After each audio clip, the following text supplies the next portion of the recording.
That started in December 2020, and the core question there is around a nuanced legal question. Is XRP a security? And did Ripple sell, as an XRP, an investment contract, did Ripple sell unregistered securities? Did I, Brad Garlinghouse, sell XRP as an unregistered security?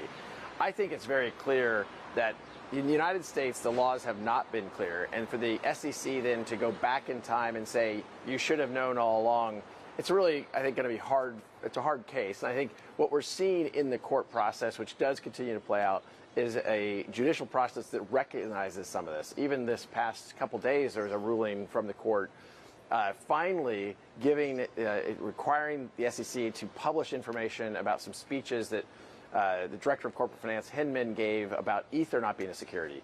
And the fact that even now you have the SEC not able to answer the question, is Ether a security? They won't answer that question. They're saying there's clarity, but then they won't provide clarity. They're saying they won't comment on specific projects, but then they comment on Bitcoin. Bitcoin is one of the largest projects, but yet still just a project. Just in terms of... So that was a specific clip here from Brad Garlinghouse where he basically addresses the most important part about the Ripple v. SEC lawsuit, which is, well, they probably got nothing on them. That's the easiest way I can kind of describe it. Ripple's fight against a lawsuit from the SEC has gone exceedingly well, CEO Brad Garlinghouse said. The SEC alleges Ripple conducted an illegal securities offering through sales of XRP, the world's sixth biggest crypto. Ripple argues XRP should be treated as a virtual currency rather than an investment contract like stock.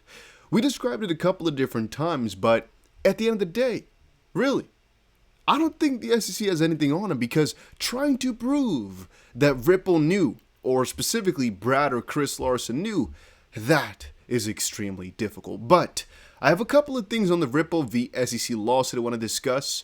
But most importantly, just all the most important news Ripple related, and one specific new document just came out. Let me also show that to you guys. So this is the specific letter that just came out. The SEC has filed a letter stating that it does not seek to take additional discovery at this time. But both parties reserve their rights to take discovery limited to the disgorgement issue if necessary after liability is decided. This is a very nice thing. Why am I saying that? Well, because if you didn't know, the issue at hand right now was the fact that the SEC might, on the Brad Garlinghouse and Chris Larson part, want to investigate a lot further, which could basically mean that they would want to go into a very big dispute. All right, got distracted for a little second, but so the issue at hand, I'm screaming into the microphone as well. Things are going crazy right now. So the specific issue at hand is the fact that Brad Garlinghouse and Chris Larson put up a motion to dismiss. What they basically wanted was the lawsuit against them to be taken out, just completely taken out. The judge didn't, follow them, basically. She said, no, let's also proceed with basically figuring everything out about how responsible you were and whatnot. And what it turned out to be was a really potential huge time loss. What I mean with that is every single time another person basically gets sued, you have this discovery period before you go into the trial or whatnot, a summary judgment. So because the lawsuit was against Ripple, with kind of the idea that the other two were going to be dismissed, there might, or let me say it differently, now that the motion to dismiss were denied, the SEC still basically potentially had this right to do some discovery. And discovery basically being, you discover some specific facts, or you conduct some witness investigations. You guys get the drift. We covered this for months, about a year ago or so. We covered this for such a long while. Fun fact, the expert discovery, you have the fact discovery and expert discovery. It actually ended, I think, like the end of February, right, of this year for the main lawsuit. So what they've now decided, as far as I understand, is that it is only going to be that they go into this discovery if some further decision basically makes it plausible or useful. Right now, as it currently stands, they're saying, no, we don't want to go and dive into it too much because we don't think it's necessary. And again, there was also Ripple's side because they said it would waste too much time, because even though it is from some perspective warranted to do some research into a topic which you have not discussed before, and you want to fight this lawsuit as best as you can. And so even Ripple might want to do some discovery onto the SEC on the specific parts of, the two defendants being sued, and not just Ripple's lawsuit.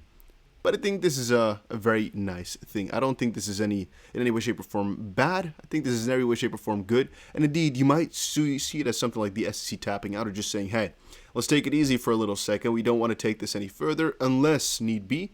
But again, that part we'll see later.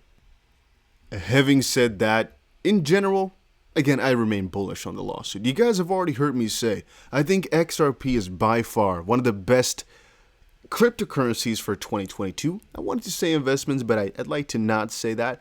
Then again, I do see it that way, right? XRP, from the perspective of what Brad Garlinghouse says, is one of the best utility tokens out there. And so from the investment perspective, I'm not sure if that's the best way to describe it, because we're actually basically buying a currency. And for that reason, I would also like to kind of drift away from saying it's an investment, but rather saying it's a smart currency to have, and it will most likely increase in price due to the demand and due to basically winning this freaking lawsuit. But it's a little slippery slope, right? Because if we start to really see it as an investment, is Forex, is like foreign exchange, do you consider that to be an investment? I guess so. But from another perspective, you're just buying a different currency, not necessarily with the expectation of profit. I guess if you, never mind. Okay, you might actually buy it with the expectation of profit. I'm not too sure about how that entire wording or naming works. What I'm trying to say is, of course, the entire lawsuit is about the fact that XRP was sold basically as Ripple stock, as an investment contract. And if we all see it that way, no, not really. Because I'm still also thinking, if you're buying it with the expectation of XRP being used by whatever party, and so the value of it increases due to increased demand, not necessarily facilitated by Ripple, then I guess the whole argument of it being Ripple security doesn't line up still. So I can call it an investment any way, shape, or form I want to. Yeah, I guess so. Having said that, let's quickly take a look. So we had Ripple CEO discussing the ongoing lawsuit. He was just basically positive about it. I already described to you guys before how I think it's one of the best and easiest 10x's in the crypto space right now. If you guys don't remember, most recently we had the judge order to produce materials related to Hinman's speech in the ongoing Ripple legal fight. What this basically refers to is the last decision in the lawsuit, the 12th of April, where right now everything surrounding the Hinman speech, all those emails, all the 60 emails and whatnot, they have to be given up unless it is kind of like non-related, or if it is some SEC internal emails discussing policy that is not necessarily related to the speech, but regarding SEC policy as a whole, those can also be redacted and not used, basically, or don't have to be given over. But still, at the end of the day, it's a very positive thing. Now, I actually wanted to keep it only about Ripple and SEC. I kind of did want that, but I saw this and I had to cover it real quick. Twitter board adopts a poison pill defense after Musk's $43 billion bid to buy the company. This is rather interesting. Twitter adopted a limited duration shareholder rights plan, often called a poison pill, a day after the billionaire offered to buy the company for $43 billion, the company announced Friday. The board voted unanimously to adopt the plan. Under the new structure, if any person or group acquires beneficial ownership of at least 15% of Twitter's outstanding common stock without the board's approval, other shareholders will be allowed to purchase additional shares at a discount. The plan will expire about a year from now. Such a move is a common way to fend off potential hostile takeover by diluting shares, which is interesting. Twitter noted that the rights plan would not prevent the board from accepting an acquisition offer if the board deems it in the best interest of the company and its shareholders. But the rights plan will reduce the likelihood that any entity, person, or group gains control of Twitter through open market accumulation without paying all shareholders an appropriate control premium or without providing the board sufficient time to make informed judgment and take action that are in the best interest of shareholders, the company said in a press release. At the end of the day, this does not really matter too much for Elon because he's planning to buy the whole company. But it's the idea that right now there was a little bit of a bidding war with Vanguard, of course, also buying a bigger percentage that might have made some hostile takeover that way due to the public, or I guess the just common stock that's outstanding, which is interesting to kind of think about.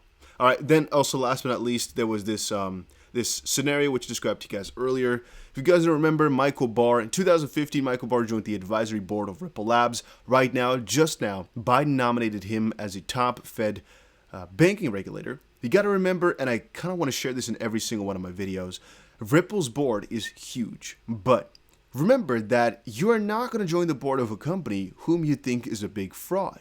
All right, you might say, yeah, but Bernie Madoff most likely had good advisors, good board members, yada yada. Partially true, yeah, but it depends on how deep the scam runs, so to speak. In Ripple's sense, They can literally read everything in the lawsuits that are already outstanding. Rosie Rios joined after she knew everything that was going on, and she's literally an expert on currencies. It is very hard to join something that you basically believe is a fraud, if you guys get my drift. With the whole literal scam scenarios, often it's just really, really disguised properly, if you guys get my drift. With Ripple, everything is out in the open in the public. You can literally see everything. They explain everything to us, but also the lawsuit is already there. And so if you are with the regulator's side saying, yeah, indeed, they are a big scam, then you probably wouldn't join their board. And you already know public opinion from 2009, let's say it like this. Public opinion has often been against them. It's right now kind of turning towards them. But you probably wouldn't risk your ass of joining the bad side and then losing as well, if you guys get my drift. I just want to quickly make that clear to you all. But also from the fact that these guys are now, for example, being nominated by Biden. Another one, Rosie Rios, was the 47th Treasurer of the United States, I believe. I'm not sure what number exactly it was. But that should be kind of, or make clear to you, this is not some kitty company.